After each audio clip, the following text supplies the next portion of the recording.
সুপ্রিয় ভিউয়ার্স আসসালামু আলাইকুম। এককালের সেরা সুন্দরী বাংলাদেশের চিত্রনায়িকা পপি মহামারী করোনা ভাইরাসের ছবলে আক্রান্ত হয়েছেন। গত 3 দিন আগে করোনা টেস্ট করান তিনি। অবশ্য গতকাল বৃহস্পতিবার তার রিপোর্টে করোনা পজিটিভ চলে আসে। গণমাধ্যমকে তিনি জানিয়েছেন খবর। জ্বর, গলা ব্যথা, কাশির সঙ্গে কিছুটা শ্বাসকষ্টও আছে বলে তিনি জানান গণমাধ্যম কর্মীদেরকে। খুলনায় তার নিজ বাড়িতে চিকিৎসাধীন আছেন। লকডাউনের আগে তিনি পারিবারিক কাজের জন্য বাড়িতে গিয়েছিলেন। পরে লকডাউন শুরু হওয়ায় আর ঢাকা ফেরা হয়নি এই চিত্রনায়িকা এককালের সেরা সুন্দরী পপি। সামর্থ্য অনুযায়ী তিনি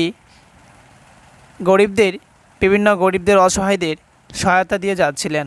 সাধারণ মানুষকে সহায়তা দিতে গিয়েই তিনি আক্রান্ত হয়েছেন বলে জানিয়েছেন এই চিত্রনায়িকা পপি। করোনা থেকে মুক্ত হয়ে আবারও মানুষের পাশে দাঁড়াবেন বলে তিনি প্রত্যাশা ব্যক্ত করেছেন আমাদের সংবাদকর্মীদের।